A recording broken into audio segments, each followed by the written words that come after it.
Bom dia, boa tarde, boa noite. Bom dia, Kennedy. O que é que eu estou fazendo aqui? Experiências de pesquisa durante a pandemia é o resultado dos diálogos e das reflexões minhas e do Kennedy, meu parceiro, sobre o nosso projeto de doutorado durante a pandemia.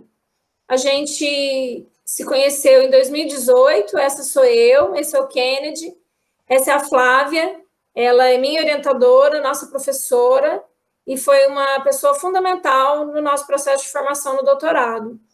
E a gente se aproximou pela nossa visão de mundo, nossa visão de pesquisa como um instrumento de transformação, e também pelo campo de estudo. A gente faz parte de um campo que se chama Estudos Organizacionais dentro da administração, que tenta fazer um contraponto à discussão dominante e hegemônica de gerencialismo que é predominante no curso.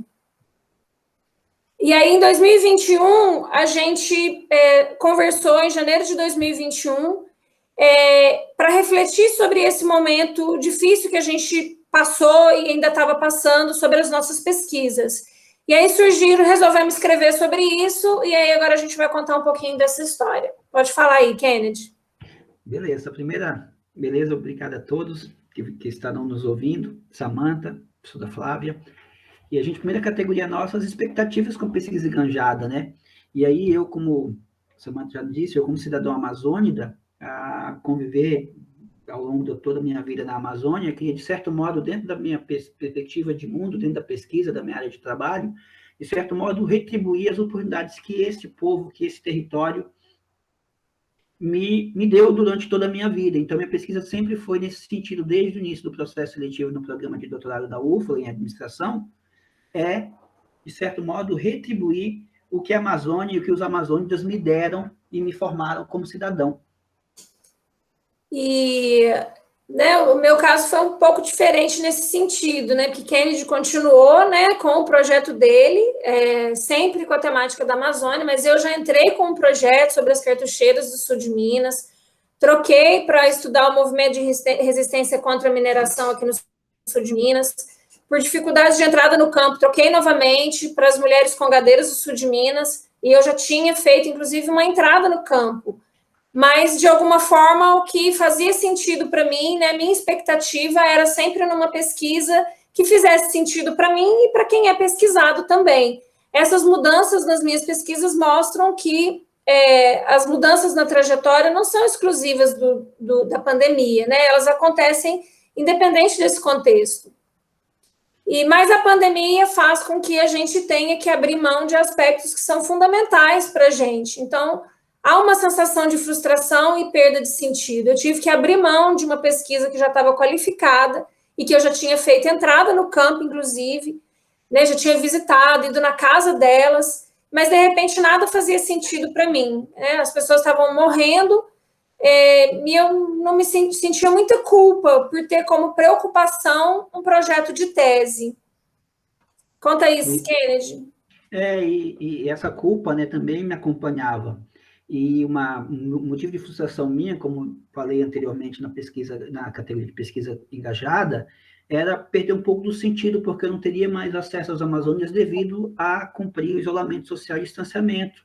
E que também essas populações estavam muito preocupadas em como lidar com essa pandemia, Estavam lá tentando se proteger, se isolar e também ter recursos, para que pudesse sobreviver durante a pandemia, os movimentos sociais, os quilombolas, os agricultores familiares. Então, isso também faz com que a gente que perca um pouco do sentido. O que eu sempre quis era voltar ao rio, como apresentei no slide anterior, voltar a tomar banho de rio, voltar a acompanhar e viver como amazônica que sou. E, de repente, a pandemia me tira isso de forma muito, muito, muito abrupta. Então, faz com que eu também fique frustrado e a pesquisa, por um determinado momento, fica paralisada e sem sentido para mim.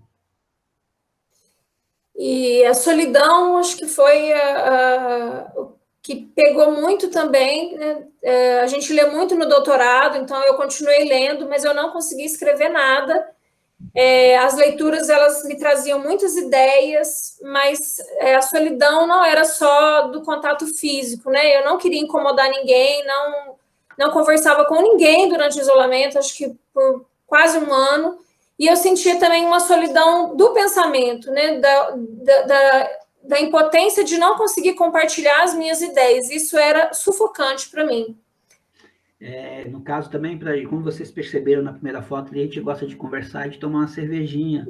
E mesmo assim estamos falando sobre nossa pesquisa, né? Não era um fardo falar sobre nossa pesquisa, inclusive era muito satisfatório para a gente, faz parte do nosso modo de vida.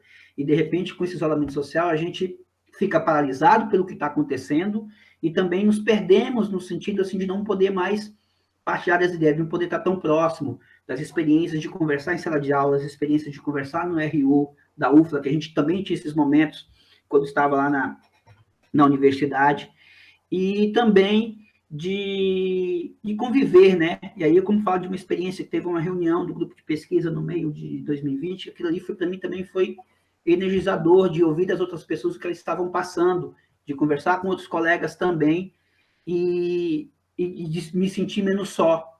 E essa ausência no início da pandemia, durante todo um processo, fez muito mal e me deixou um pouco paralisado em relação à minha pesquisa. Mas esse movimento da gente conversar um com o outro faz a gente pensar em novos caminhos e sentidos da pesquisa. Fala aí da sua, Kennedy. Sim. E aí a gente volta, né? A gente entende depois a própria reunião do grupo, conversas pelo WhatsApp, conversas com os outros colegas, faz que a gente reflita e repense e verifique e crie novamente forças para continuar a tese diante de um problema muito maior que é a própria pandemia, mas a gente precisava continuar a fazer a nossa pesquisa, a repensar novas formas de fazer diante da ruptura e do isolamento social. E a gente vai tentando reencontrar novos sentidos e novos caminhos metodológicos, filosóficos e teóricos para organizar a pesquisa.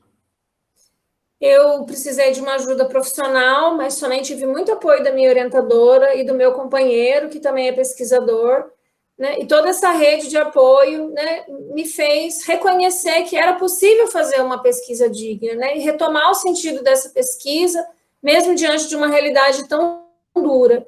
E, na verdade, essa reflexão que a gente está fazendo aqui, ela, na verdade, se tornou o meu projeto de pesquisa. Então, em síntese, a gente vai colocar aqui como que a gente conseguiu lidar com esses desafios. Fala aí, Kennedy. E sim, um desafio assim que para mim foi importantíssimo de romper, e aí vem das conversas que nós tivemos, a Samantha foi importante nesse processo também, é que o doutorado era um processo, era um início, era um ponto de partida da minha vida como pesquisador e das pesquisas que eu já tinha realizado antes disso.